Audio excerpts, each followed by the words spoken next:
Monsieur le Président, Monsieur le Ministre, Madame la rapporteure, chers collègues. Mon collègue Bruno Millième l'a rappelé tout à l'heure, et il a raison, ce n'est plus une niche parlementaire, c'est une journée d'interdiction et de taxation. Taxons, il en restera toujours quelque chose. La proposition de loi qui nous est soumise entend taxer plus largement ce que nos collègues insoumis désignent sous le nom de profiteurs de la crise. J'ai eu l'occasion de le dire en commission des finances, je ne boude pas mon plaisir de le répéter ici devant la représentation nationale pour que tous nos concitoyens prennent conscience que tout ce que vous préconisez n'est que démagogie, populisme et insulte pour le monde de l'entreprise en général et les entrepreneurs en particulier. Vous versez ici une nouvelle fois dans la provocation, chers collègues. Car rien ne va dans votre proposition de loi, ni sur le fond, ni sur la forme. Commençons par le titre. Taxe sur les profiteurs de crise. Avec des termes choisis comme s'engraisser, entreprise voyou, et j'en passe. Pour vous, un entrepreneur est un gros mot. Les entreprises qui gagnent de l'argent et ne demandent aucune aide publique seraient des fraudeurs, des profiteurs et des voyous.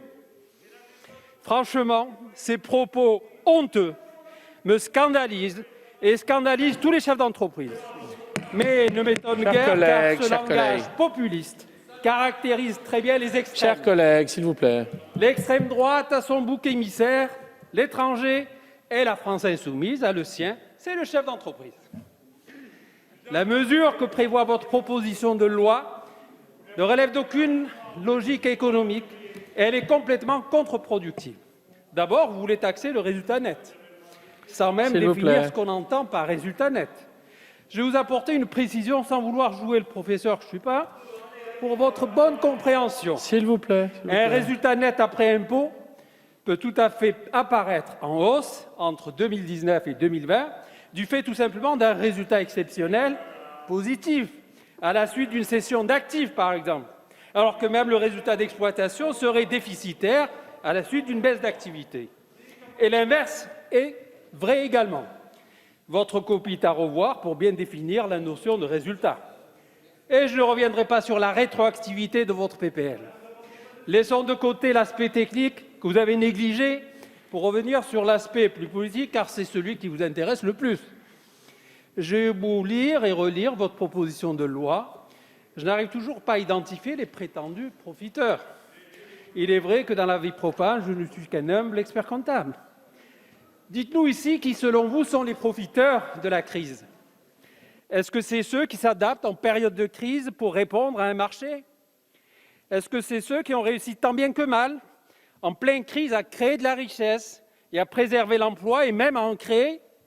Ne devrions-nous pas plutôt encourager et applaudir ces entrepreneurs qui, avec leurs équipes, se lèvent tôt le matin, se retroussent les manches pour continuer d'avancer en pleine tempête mondiale pour faire face à la crise et à la concurrence internationale?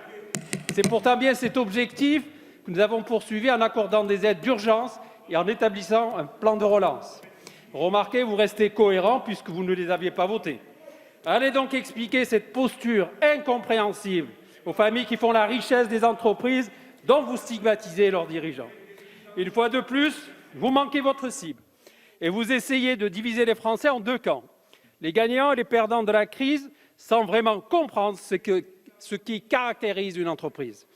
Il est d'ailleurs significatif à ce titre que vous citiez le cas de Stéphane Bantel, le dirigeant français de Moderna, qui représente à vos yeux le symbole même du profiteur de la crise.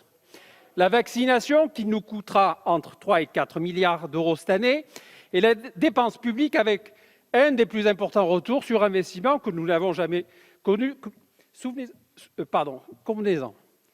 De plus, s'agissant du cas spécifique de Moderna, dois-je vous rappeler, chers collègues, que Moderna a annoncé ne pas invoquer ses brevets sur son vaccin, se privant ainsi de revenus potentiels, répondant ainsi à ce que vous réclamez à corps et à cri depuis plusieurs mois déjà. Votre proposition de loi pose enfin la question de l'imposition des grandes entreprises. Nous saluons les avancées des négociations relatives au taux minimum d'imposition qui a pris un nouveau départ avec la nouvelle administration américaine. La France, depuis le début du quinquennat, s'engage fortement sur ce sujet. Et nous espérons que nous arriverons bientôt à un accord, même si en matière fiscale, comme dans d'autres, le diable se cache dans les détails et les assiettes fiscales, bien sûr. Pour toutes ces raisons, les députés démocrates s'opposeront à ce texte.